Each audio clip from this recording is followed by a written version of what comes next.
Well, the heat is not just bad for the body. Research increasingly shows that rising temperatures are bad for the mind, with society's most vulnerable at the highest risk. Toni Waterman has more from Austin, Texas. Here's a time to find me something to wear.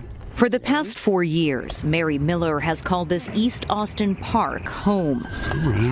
Most of her belongings scattered in tattered plastic bins. It's a little too hot for that. And while living on the streets is never easy, she says excessively long heat spells this summer have made life unbearable. I mean, it's excruciating. It feels like your brain is trying sometimes out here. It gets so hot.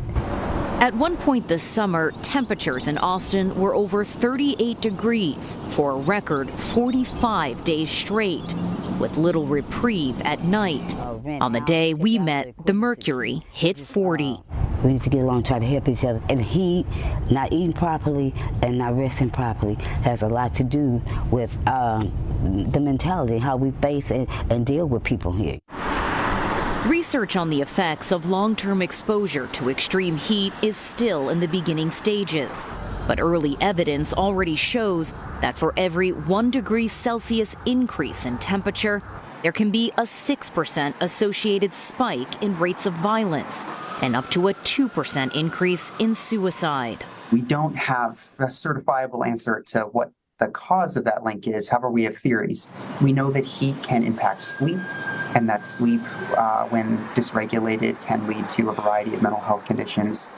Repeat exposure to extreme weather can be particularly detrimental to the nearly 600,000 homeless people in the United States, 20% of whom, according to the National Alliance on Mental Health, are already suffering from a serious mental illness. To make matters worse, research shows that some psychoactive drugs may actually limit a person's ability to sweat or cool, leading to higher death rates among the mentally ill during heat waves. The Hungry Hill Foundation works with the homeless community in East Austin. Please help everybody make it through this heat. Providing food and water, but also workforce development to help transition the unhoused back into a life of self-sufficiency. I'll unlock it in just a second. Director Kermit Hyder says that while cooling centers help, they're only a short-term solution. What's really needed, he says, is more government funding to get the unhoused permanently off the streets, especially as temperatures continue to rise. Open up the resources, because the resources are there. We're going to continue to have a rising problem of increased unhoused residents, increased unhoused residents dying out here on our streets, in our parks, where our kids play.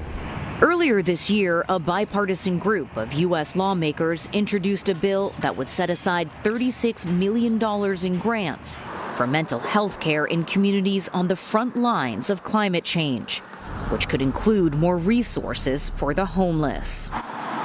We need funding, we need political and popular support for these kinds of interventions.